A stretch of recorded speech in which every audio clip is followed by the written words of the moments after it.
I will first introduce our speaker today. We are honored to have with us Ambassador Shyam Saran. Shyam Saran is an acclaimed Indian diplomat. He joined the Indian Foreign Service in 1970 and rose to become the Foreign Secretary of India in 2004. Prior to his appointment as the Foreign Secretary, he served as India's ambassador to Myanmar, Indonesia, and Nepal, and as High Commissioner to Mauritius. Upon completion of his tenure as the Foreign Secretary, he was appointed Prime Minister's Special Envoy for the Indo-US civil nuclear issues, and later as Special Envoy and Chief Negotiator on climate change. In 2011, in recognition of his contribution to the civil service, he was awarded the Padma Bhushan, the third highest civilian honor in India. Ambassador Saran is an authoritative voice on India's foreign policy, and we are honored to have him with us today. I will now briefly introduce the topic for the day. We are discussing India-China relations today in light of the situation on the border. The situation along the Sino-Indian border is a complicated one, to say the least. In the past month or so, reports have emerged of a Chinese incursion and forceful occupation of areas that India traditionally considers its own. However, despite ongoing military and diplomatic talks, there's a lot we don't know, and there's a lot that's still up in the air, owing to a paucity of information from the government's end and from the media's end. Through this discussion, we aim to get a sense of India-China relations, the ongoing crisis, and introduce an element of depth and nuance to this topic. I now hand over the mic to Shaurya and Ambassador Saran, who will partake in a moderated discussion for around 40 minutes. Following that, we will have a question and answer session from the audience for around 20 minutes. Thank you for that introduction, Shrey. Ambassador Saran, it's indeed an honor to have you with us. And I would like to begin by, for the benefit of the audience and us, if you could paint a picture of the crisis that is happening currently, and also give us a brief history of brief overview of how both sides have traditionally viewed the border question and how they have gone about to solve it and how they have traditionally seen this issue. Okay, thank you very much for inviting me to this interaction. And I hope that some of the questions that you have, I would be able to answer. But as far as the current crisis is concerned, I'm also handicapped by the government not really coming out with any detailed information as to what has been happening over the last few weeks. So before getting into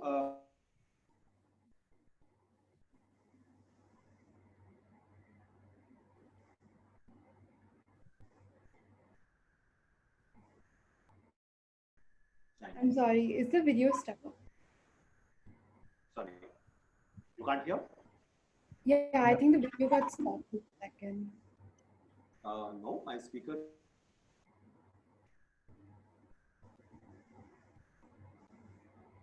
Can you hear me now? Yes, sir, Yeah. we can hear you now, yeah. Yeah, okay.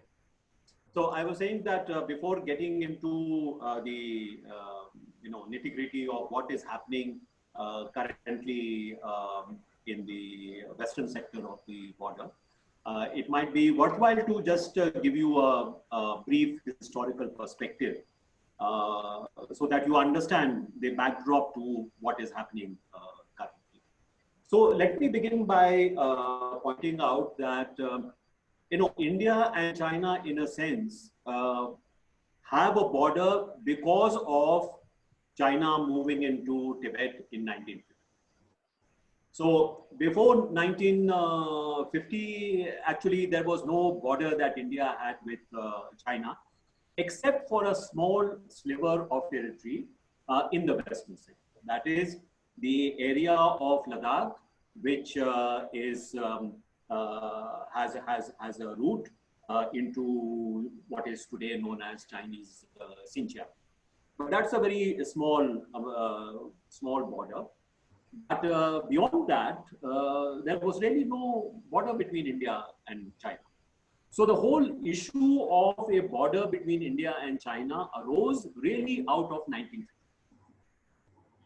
And what transpired was that over a period of time, number one, for China, when it began to strengthen its position in Tibet, at that time, there were no easy routes into Tibet from the rest of China. So they built a road through what is today known as Aksai Chin from Xinjiang into Tibet. This became a very important, lifeline for the Chinese troops which were, occupying Tibet. The other aspect was with regard to the border in the eastern sector itself. As I said, the border earlier was between British India and between Tibet. And Tibet was, until the Chinese moved into Tibet in 1950, it was more or less a independent actor, independent country. Although it had a kind of a what was called a suzerain sort of relationship with China, but actually in practical terms, Tibet was in fact acting as an independent country.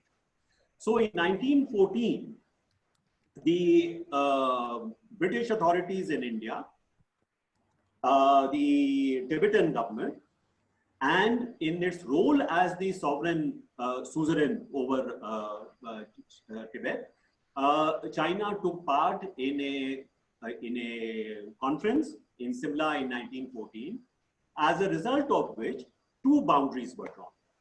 One was a boundary between British India and Tibet, which essentially followed the highest watershed dividing the two countries, that is the Himalayan range. This, which was a natural barrier, had been a recognized barrier or a boundary for many, many centuries. So he basically reaffirmed that yes, this was a natural border between the two. The second border was essentially what would be a zone of influence of China over some part of Tibet, and what part of Tibet would essentially be more or less autonomous or independent of any kind of Chinese control. So that was the border between inner Tibet and outer Tibet. Now, this particular agreement was ratified by the then Tibetan government, was ratified by the then British government in India. It was initialed by the Chinese representative, but the Chinese did not ratify that agreement in 1914 because of a dispute of the border between inner Tibet and outer Tibet. It was not a dispute about the border between India and Tibet. So this background should be remembered. And that particular line, as you know, is called the McMahon line. And China, in a sense, accepted the McMahon line in its border agreement with, say, Myanmar. The watershed principle was also accepted in the border agreement between Nepal and China in 1961. But in the case of India, originally, it appeared that while the Chinese side did not want to accept a border which was drawn by the British between Tibet and India, they were prepared to live by it, accept that. But in the bargain, they wanted to, at that time, protect their equity in the Western sector, particularly the road which had been made between Xinjiang and Tibet. And that fell through the area which it is now, which you are seeing the dispute, which is the Aksai Chin area. Now, this is a very remote, plateau, which is almost entirely uninhabited, but it is along the edge of the Aksai Chin that you have what is known as Eastern India. So this is the area where the current standoff is taking place. But you should remember that while the attention is focused on what is happening in Eastern Ladakh, That is where you have 3 spots where there are problems. We have also had incidents in other parts of the world. So we had, for example, also a skirmish on the Sikkim-Tibet border as well, at a place called Nakula. That has been, in a sense, resolved. But we have also had 3 particular areas where there have been skirmishes in Eastern Ladakh. And it's important to know what these 3 areas. So if you are going from south to the north, then you have the Galwan River Valley, you have the Gogra area, and then you have the Pangkong Tso area. So the Pangkong Tso area is a lake which is divided between China and India by the line of control.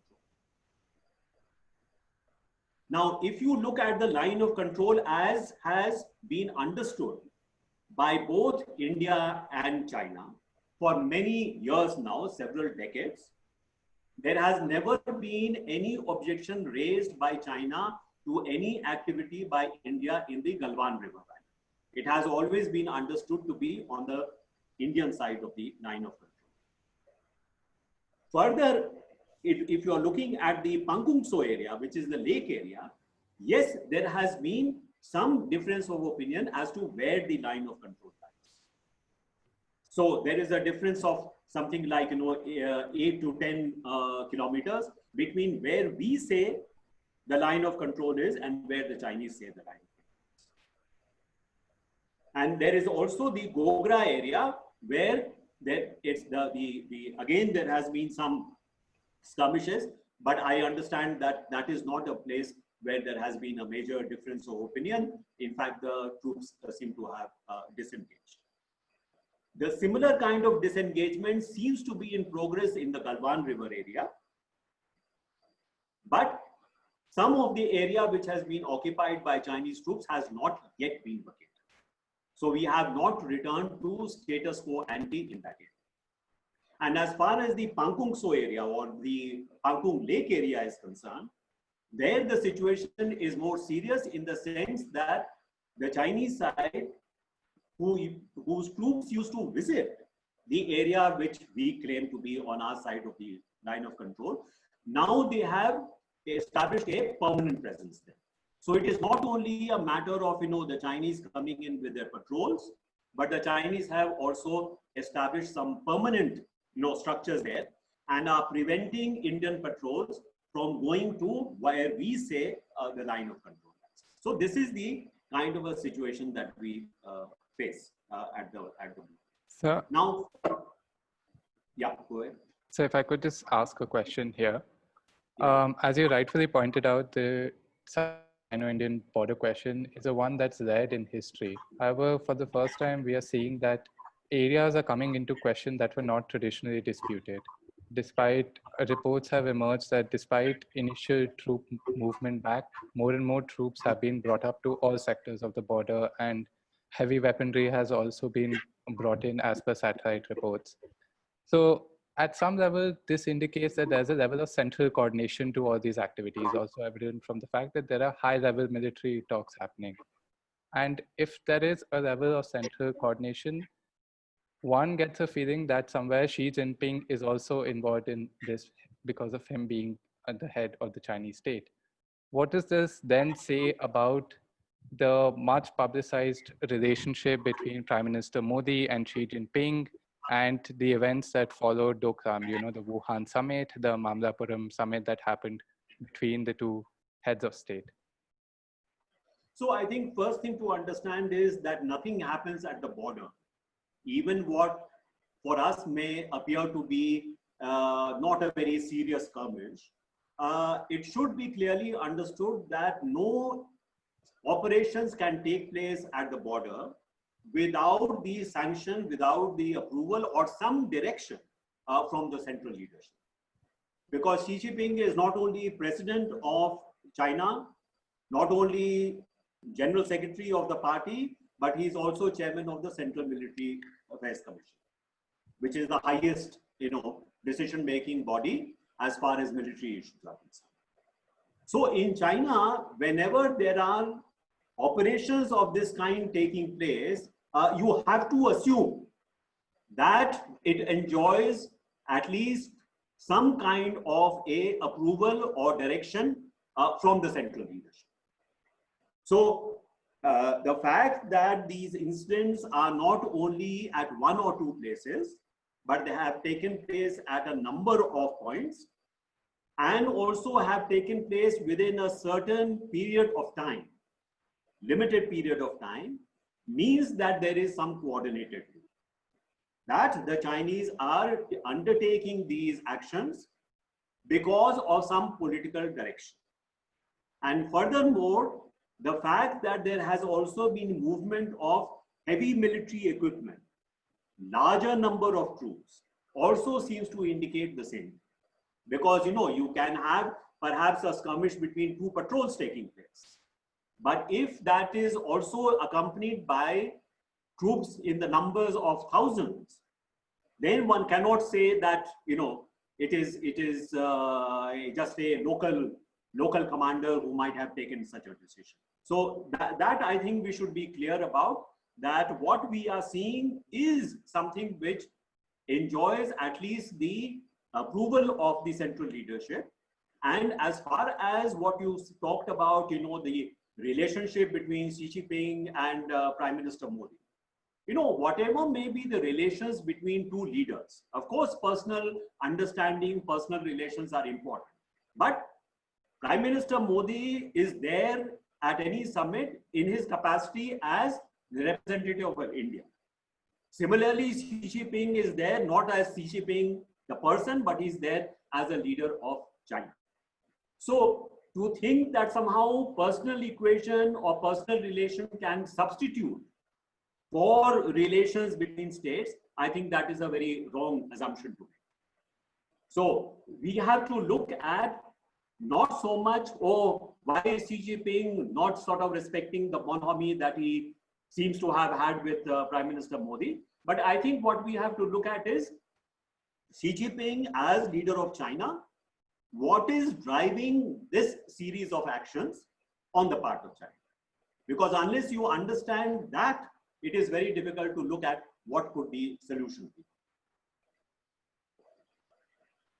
So you are someone who has a deep appreciation of Chinese culture. You have gone and visited many centers in China.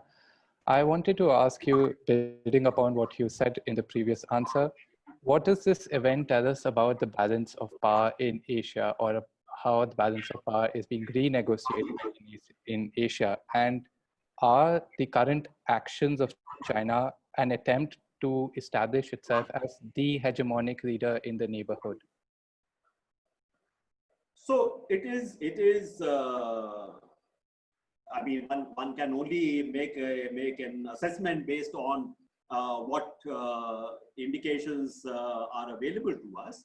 So one important factor is that what seems to be happening at the India-China border seems to be a part of a pattern of activities also taking place in some other parts of the world, particularly as far as Asia is concerned.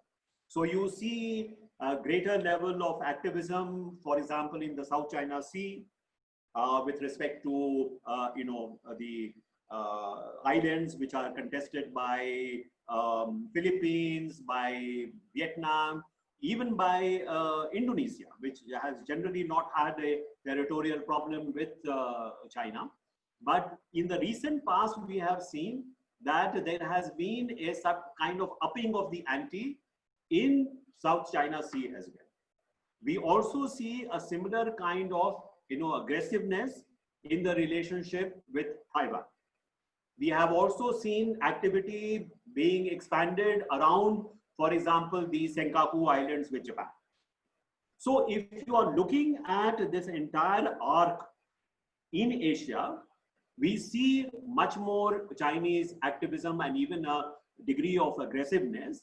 And so that links up in a sense with what we are seeing at the India-China border. So it's not only with respect to India, but it is also happening with respect to other countries. Now, one can assume from this that China having, yes, been also hit by the COVID-19 pandemic, but is also the country which has recovered perhaps the soonest, or seems to be recovering the soonest from this, while others are still preoccupied. We are facing a very difficult situation. Most of the other countries in Europe, in the United States, are also very much preoccupied by this pandemic. But in a sense, China sees, or at least some people in China see, that this situation gives them a certain room for assertiveness and changing the facts on the ground, which opportunity may no longer be available once the recovery begins in the other major countries. So there is a sense, and we see some of this in the Chinese media, that this is a moment of opportunity. That even Xi Jinping himself has said that while we are dealing with this crisis, we should look at this crisis also as an opportunity for China. So there is no doubt that there is some kind of a link with an overall strategy which China has, overall assessment that China is making, that here is an opportunity for advancing Chinese interests. By the way, there is also a report that China may be contemplating very soon to declare an air defense information zone, an ADIZ, over the South China Sea, just as it did a few years ago with the northern part of the same area, covering Taiwan, Korea, Japan, which has been contested, of course. But there is a strong move which is being suggested by some strategists in China, that maybe we should take advantage of this opportunity also to declare that air defense information. So yes, there is a pattern to this. So since we are talking about China at an international realm, and we are talking about, I just wanted to ask, from an economic aspect, why is the Xinjiang region, of which Askaichen is a part, of such critical importance to the Chinese state? And how does this region tie into their Belt and Road Initiative and wider relations with Pakistan, Central Asian countries, and transcontinental initiatives with Russia and Europe? Well, I think there are a number of issues here. With respect to what is the importance of Xinjiang, Xinjiang is the gateway for China into Central Asia. So it has a very important strategic significance for China. So if you're looking at the Belt and Road, the Eurasian corridor passes through Xinjiang. Yes.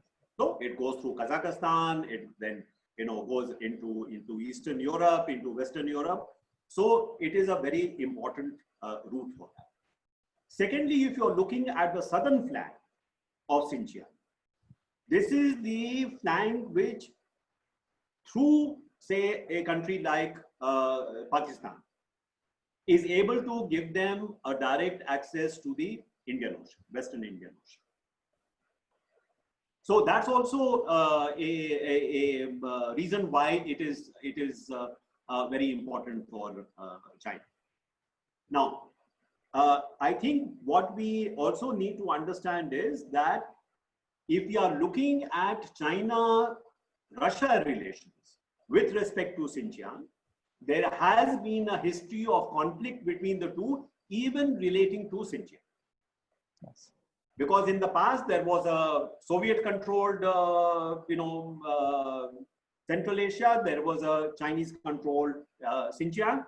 There was a certain degree of competitiveness between them. By the way, I believe that China-Russia interests in Central Asia are not aligned together. Because for Russia, actually, Central Asia, Eastern Europe is what they call their near neighborhood. Yes. It is regarded by Russia as their own sort of security perimeter. So yes, at this particular point of time, because of the pressures that Russia is facing from Western countries, Western Europe, United States of America, therefore, in that kind of a situation, it makes sense for them to work together with China, which is also anti-Western. But even though criticism of Chinese expansion into Central Asia may be somewhat muted at this time, but I think if you're looking at the long run, Chinese interest and Russian interest in Central Asia are not aligned. So I think we should make that distinction that it is a more complex relationship than we are seeing.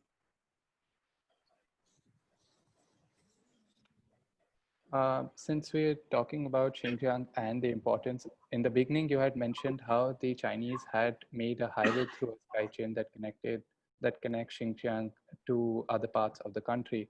So with the connection of the Darbok-Shok-DBO road that India has done that puts it right across the LAC, does China in a sense feel threatened by Indian attempts to up their infrastructure and in a sense feel that if we allow India to close the gap of infrastructure and gap of asymmetry, it will threaten our interests in Xinjiang by threatening to cut off a highway or something like that?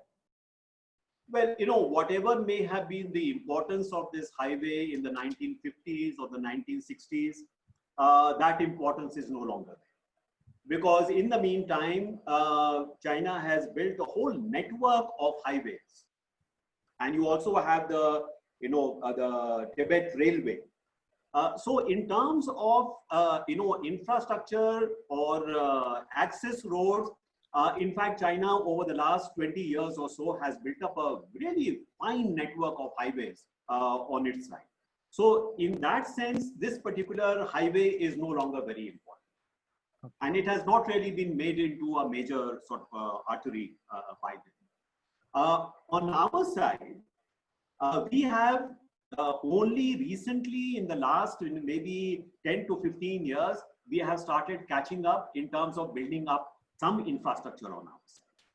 So from us, it is more catching up rather than, trying to threaten, what China has on its side. We are very far away from being able to match the capabilities that China has with respect to not only the Western sector, but virtually the entire China boundary.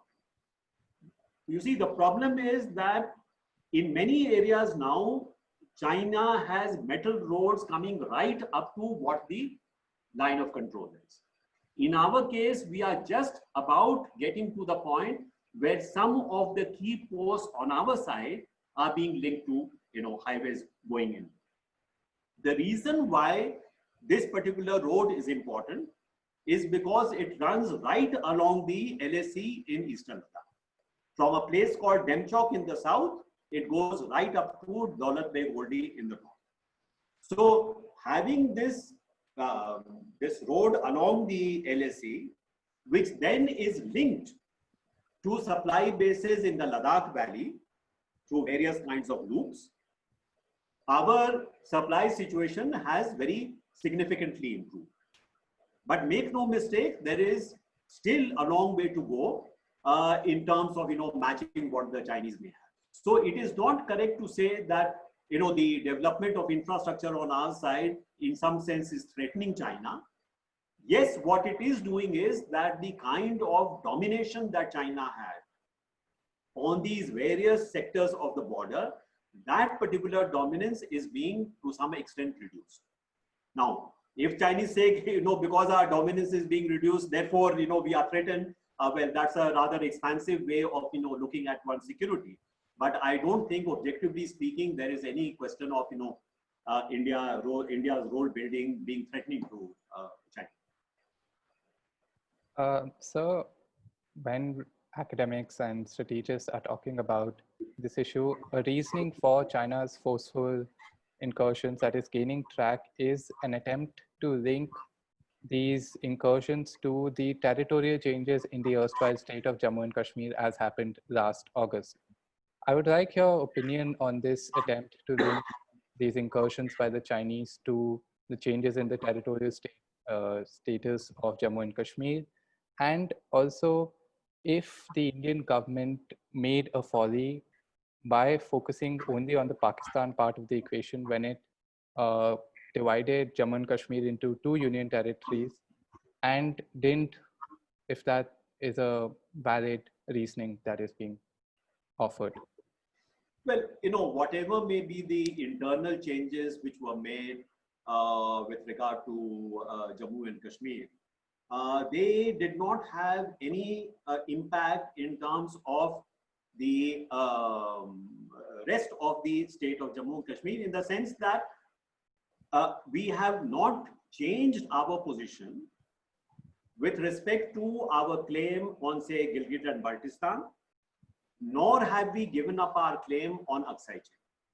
So it is not that somehow India had given up these territories, and now by dividing, Jammu and Kashmir, by making Ladakh a separate union territory, we have somehow changed the status quo. No change has been made in the status quo. Just as China does not currently occupy Arunachal Pradesh, but it claims Arunachal Pradesh as its own territory. And whenever there is any occasion to reiterate that claim, it does so. So I think to say that if India has somehow or the other changed the status quo with regard to Jammu and Kashmir, that is not really true, because it is not that India ever gave up its claim on, say, Gilgit-Baltistan or gave up its claim on Aksai Chin.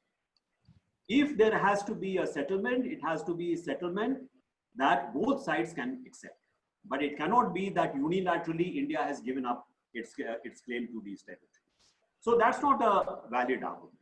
However, whatever may be the technical or legal issue here, if we are looking at this politically, yes, this could be certainly one of the factors which may have led China to assert a certain, shall I say, annoyance or some kind of a concern over what has been done by the BJP government.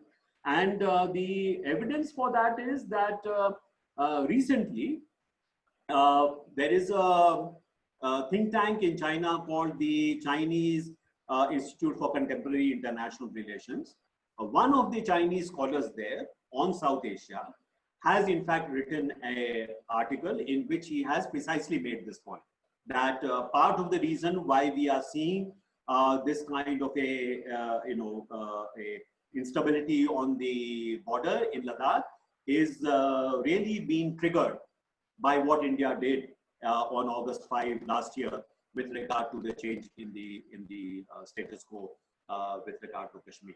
But my own view is that while this may be offered by the Chinese side as one of the reasons, I see this in a larger context. Larger context of where China would like to see India with regard to key issues, for example, with regard to the WHO investigation into COVID-19 origin. What is India's position with regard to the rising confrontation between the US and China? Where is India going to be located in that equation? What is India going to be doing with regard to the so-called Quad? The Indo-Pacific strategy of the United States and India developing closer security relations with Japan, with Australia, with countries of Southeast Asia. I think that larger context, to my mind, is perhaps more important as an explanatory factor than this particular issue about Jammu and Kashmir. Speaking about the larger context, I wanted to ask, how does the United States as a whole factor into this equation? If there is an attempt in recent years by China to reconfigure its relationship with the United States to appear as a world leader in its own right, how should India navigate the space between the conflict between China and the United States? Because as you rightly pointed out, it's a conflict that's happening on multiple levels, be it at the WHO, be it health, economy, and technical and cybersecurity. So how should India navigate a contentious relationship between China and the United States right now, while managing to keep its own interests first? So you have to make a judgment about, what is the likely trajectory of relations between China and the US going forward. We have to make some assessment as to what that equation is likely to be. My own sense is that, well, on the one hand, the United States of America has woken up rather late to the kind of adversarial position adopted by China, and targeting the United States economic interests and even its security interests. But the United States had a certain assumption about China's growth, that it would be essentially benign, that it would somehow fit into the liberal order, that somehow China will start moving towards being a more liberal democracy. All these assumptions have fallen apart. But the United States has woken up to it rather late in the day. Okay, so it is now trying to somehow or the other refigure its relationship with China. But I think the ability of the United States of America to hold China back at this stage is probably not going to be possible. So yes, you can try and somehow constrain China, but it cannot reverse what China has already achieved. On the other hand, yes, there is no doubt that China's rise has been very spectacular, that China today is the second largest economy in the world, that it has certainly become much more powerful militarily. However, whatever may be the intent which China has, even if we say that China has a hegemonic intent, but China has perhaps declared victory too early. So on the one hand, you have the United States, which has, in a sense, reacted rather late.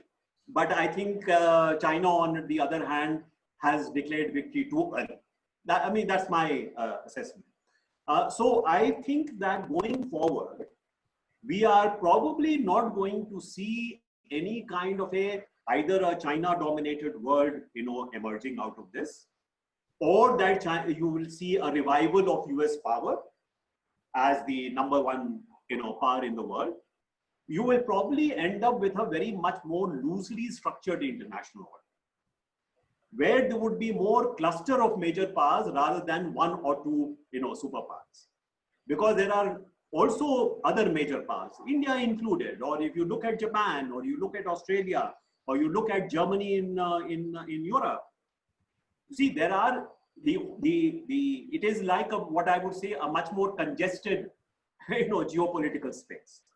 So in that kind of a contested and congested geopolitical space, I think for a emerging, power like India, there are opportunities not only to safeguard our own, position, but to be also able to advance some of our interests. That will require, of course, certain important decisions with regard to what can we do in order to reduce the asymmetry of power between India and China. So that requires a lot of things that you need to do domestically. Secondly, it will also require that you work together with other major powers who are as concerned as you are in terms of, China's aggressiveness as we spoke about. I do not think that it is possible to contain China in the same manner that we saw during the Cold War with the US and the Soviet Union, the then Soviet Union, because, China and the United States, even with the kind of confrontation that you see between them, they are joined at the hip as far as their economies are concerned. It would be very, very painful for either China or the United States of America to start unraveling this. Even if it takes place, it will take place over a fairly long period of time.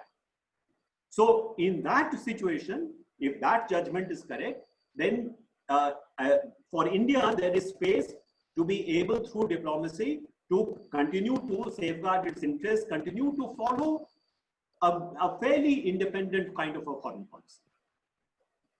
Last question, since we are running out of time. Sir, we talked about the return to status quo ante. When we talk about that, what sort of border frameworks and negotiation mechanisms do we have left? because to a certain extent, don't these transgressions that have happened right now indicate that the previous mechanisms have, to a degree, failed, or at the very least, confidence has been lost in the resolution capabilities of these mechanisms? There has been an effort on the part of India and China to agree upon certain rules of the game, with regard to, how their border forces interact with one another. But the major problem here is not that we do not have those mechanisms, but at the end of the day, unless there is a agreement between the two sides as to where the line of actual control lies, it is very difficult to really try and prevent these kind of transgressions. Okay. So in 1996, when we had the second of the peace and tranquility agreements, there was actually an understanding between the two sides that we need to be able to draw the alignment on the ground so that we don't run into these problems. And we have a clearer idea as to where are the places where there is some difference of perception with regard to the alignment of the line of control. And the two sides had also agreed that they will exchange maps for each of the three sectors.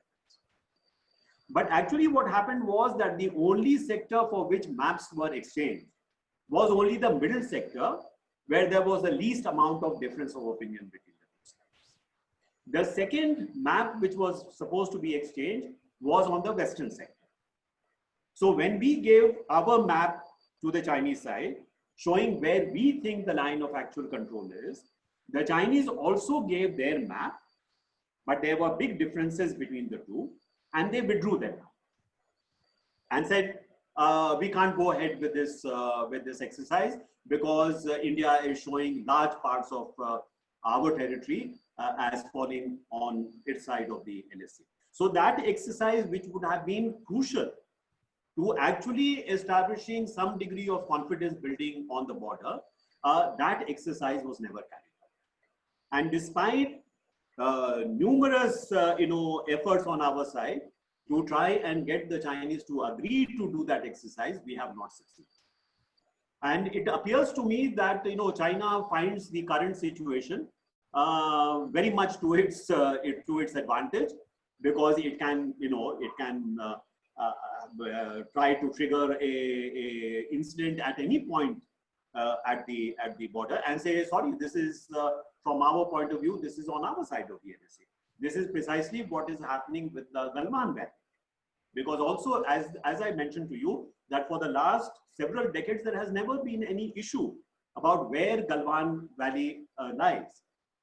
But suddenly today, at least in some quarters, they are saying that Galwan River Valley has always been on our side of the LSA. So if you are going to have that kind of a situation, then how do we have confidence building? So I suspect that this situation is probably going to not only persist, but we may have more such frequent incidents unless we are able to fashion a more effective kind of a counter strategy. Thank you, sir. That was a truly enlightening discussion. I'll now hand it over to Meera for the question answer session of this segment of this talk. Meera, over to you. Are you able to hear me clearly? Because I think the mic is a little, yeah. Can you No, hear we me? can hear you. Yeah, we can hear you properly. Yeah. So now we're going to move on to questions from the audience. So we've already asked the audience to send in their questions, and we're open for you all to send more questions. Our first question is by Dhruva Sankhe. I'm just going to unmute you. Introduce yourself and ask the question that you submitted.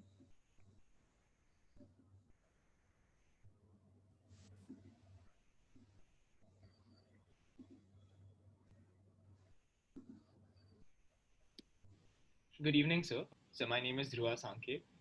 So in India, in May 2017, India had said, while rejecting the BRI, the invitation towards the BRI, that connectivity initiatives must follow principles of financial responsibility to avoid projects that would create unsustainable debt burden for communities.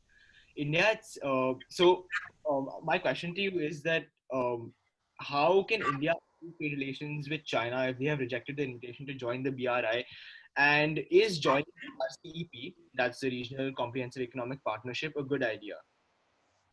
Yeah, so as far as BRI is concerned, the Indian reservation on this initiative is twofold. One relates very specifically to the China-Pakistan Economic Corridor, which, as you know, has been described as the flagship project for the Belt and Road Initiative. Now, because this particular project is a corridor through territory which we claim to be Indian territory, there is naturally a reservation about what the Chinese are doing. So we have rejected China, undertaking such projects in the Pakistan-occupied Kashmir, pointing out that this is violative of the territorial integrity and sovereignty of India. So that is a specific reservation that we have. What is the larger reservation that we have about the region? And in that context, I would like to draw your attention to the fact that India has had no reservations about joining, for example, the Asia Infrastructure Investment Bank or the BRICS Development Bank. Why is it that we don't have a problem? Because in the shaping of these two institutions, in the structuring of these institutions, what their lending policies would be, what would be the criteria which would be followed in accepting projects for financing, what would be some of the good sort of practices that we would follow in terms of running of these institutions. These were all the result of very careful multilateral negotiations among the partners. Okay, we are today the second largest shareholder in AIIB. We are the second largest shareholder in the BRICS Development Bank. In fact, an Indian heads the BRICS Development Bank, and we are number 2 in the Asia Infrastructure Investment. The reason why we have reservations about the Belt and Road Initiative is that that same, process was not followed here. Here is a Chinese design project, and which will be financed by China through its various institutions, may be carried out by Chinese companies, and what we are being asked is, can you please sign on to it? That I do not think is a reasonable demand on the part of China. So what we have conveyed to the Chinese is that if you wish us to join the BRI, then it is important for us to sit down together and work out what is the way in which the project can be redesigned so that some of the reservations that we have, those can be taken care of. Having said that, we have also conveyed that if in third countries, if there are projects which are economically viable, there are projects which conform to the priorities of our partner country, and that financing can be worked out between us, we are ready to do those projects on a case-by-case basis. So it is not that there is no possibility of our doing projects together with China in third countries, but that has to be done in a manner that also, takes care of the concerns that we have. And lastly, I would like to point out that there may be areas where what China is doing in terms of connectivity can be quite complementary to what we are doing.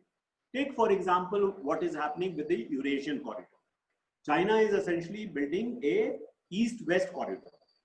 We are building a north-south corridor from Chabahar port in Iran.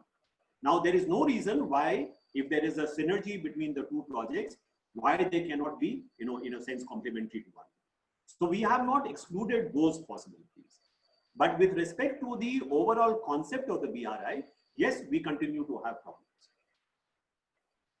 I'm sorry, you raised one other issue. What was the BRI and the other one? It was about the RCEP. RCEP. So RCEP, well, as far as I'm concerned, I do not, I am not supportive of the idea of India having walked out of the RCEP, because it has been my view that it is extremely important for India to be part of this regional, trade and investment agreement. Because I don't think that India can afford to follow a policy which desires to be an active player in Southeast Asia, wants to be a major player in East Asia from the margins of the regional economy. So we are making ourselves, in a sense, irrelevant to the economic development of the region. And that means that merely by improving your security presence in the area, you are going to be able to sustain a major presence. So yes, there are concerns about China being a part of our CEP and may, according to some people, may flood our economy with very cheap goods. But there are other ways in which you can deal with that threat rather than saying, I'm not going to be part of this arrangement. Because if you are not going to be part of this arrangement, then you become a very irrelevant kind of a actor, not only as far as the regional economy is concerned, but also the global economy. Thank you. So the next question from the audience, I'm going to read out. It goes, after a long time, the Ministry of External Affairs is headed by a professional foreign service officer. In spite of that, we see a deteriorating relationship between India and almost all its neighboring countries. How has this come to pass? Does this represent, as it appears, a complete failure of Indian diplomacy? So, I mean, as far as the policy towards the neighborhood is concerned, I think there should be a clear understanding that eventually policies in these areas, particularly with respect to neighbors, unless you carry the political leadership with you, the professional leadership in the Ministry of External Affairs can't do very much. So you may have professional opinion which wishes to come out with a proper, well thought out strategy with regard to, our neighborhood policy. But unless there is buy-in from the political leadership, this may turn out to be suboptimal. And my view is that while rhetorically we have done well in saying, neighborhood first policy, that as far as India's foreign policy is concerned, the major focus has to be on our relations with our neighbors. But if you look at how resources are deployed in managing the relationship with the neighbors, it is a very different story. So if you are looking at, for example, the neighborhood policy, where is most of the attention focused? I'm afraid most of the attention is focused on Pakistan. There is very little attention which is given to our very key relationship with, say, Nepal, with Bhutan, with Bangladesh, Sri Lanka, Maldives. They become very marginal in terms of, how we deploy our human resources in the Ministry of External Affairs for these countries. The second problem is that with respect to many of these neighboring countries, our record in terms of following up on commitments which we make, say, for example, connectivity. We have said that, we would like to see a much more interconnected South Asia, railways and highways, a digital highway. But when you come to the actual implementation of the commitments we have made, it leaves a lot to be desired. By contrast, what China is able to do in a shorter period of time, naturally, it shows up India as not being as efficient as China is. So there are major problems in terms of our neighborhood policy in the implementation aspect. And one of the other aspects is that, what India should really be looking at is how should India become the engine of growth for the entire region. The very asymmetry which we enjoy vis-a-vis the other smaller neighbors in South Asia, actually that can be an advantage. For example, if you open your market to everything that each of your neighbors is able to produce and sell to you, it will still be a small fraction of the Indian market. Or if you say, okay, we'll give national treatment to all our neighbors in terms of using the Indian transport network. Whichever port through which you want to send your goods, you can do that. Whichever railway line you want to use, whichever highway you want to use, just as Indians are able to use this, you can use this as well. Then you become the transit country of choice for your neighbors. Neighbors choose you as the transit country because you are the most cost effective, the most efficient. That is how you should be, running your neighborhood policy. Not to think in terms of, that by blocking some one neighbor, because they have to transit through India, we can exercise some leverage. That becomes negative leverage. In today's world, it is important to, in fact, have positive leverage rather than negative leverage. Much of this, I will say, is understood in the Ministry of External Affairs. As Foreign Secretary myself, I was very conscious of that, and we try to do a lot in terms of this connectivity. But there are, one has to confess, there are, political sort of, barriers to be, for us to be able to actually deliver on this policy. Yeah. So connecting very well to the question, we have the next question by Mahika. Mahika, go ahead. Good evening, sir. Thank you so much for your time. So you spoke earlier of a pattern of Chinese aggression in other parts of Asia. So to an extent, we can also see this through the Chinese economic control of India's other neighboring countries like Pakistan and Sri Lanka. Do you believe that the recent skirmish on the LAC has any relation with this? And if so, what does this imply about the future of India's defense and security? So obviously, the region which is most important to us is South Asia, the Indian subcontinent. Because if we are not safe in our own neighborhood, then any sort of ambition of playing a larger regional role or playing a larger global role is simply not credible. So the first order of business is, how do we manage our own periphery? How do we manage our own neighborhood? So precisely for that reason, obviously China as an adversarial power, China which does not want to see India play a bigger role in the region or globally, will try and make sure that you get somehow or the other embroiled in managing your own neighbor.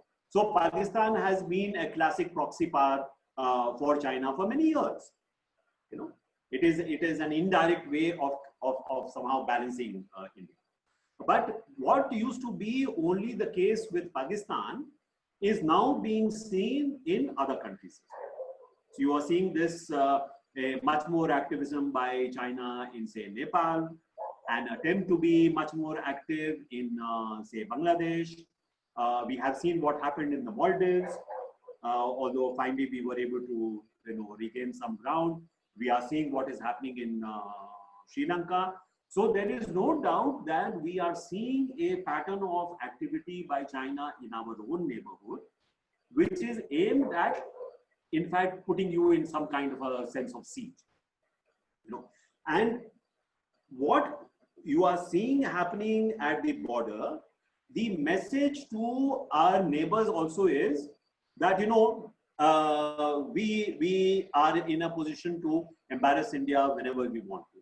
Or see, we can demonstrate that China's capabilities, military capabilities, economic capabilities is so much superior to that of India. So this in influencing perceptions in our neighboring countries, this also becomes a factor. So why is Nepal, for example, today taking a very extreme step of issuing a map showing large parts of Indian territory as part of Nepal? Because it believes that China's support and the increase in hostility between India and China is creating some space for Nepal to assert its interests. So this is a serious issue for us, and the bottom line is that unless you start reducing this asymmetry of power between India and China, you will continue to face this kind of pressure. There is no way out of this. And the fact is that it is possible for you, given your size, given your resources, given some of the scientific and technological capabilities that you have, if you were able to, manage your domestic, economy, your politics better, you could actually start reducing that asymmetry. But I'm afraid we have not quite got to that point. And also, there is a sense outside that India is very divided. India is very polarized.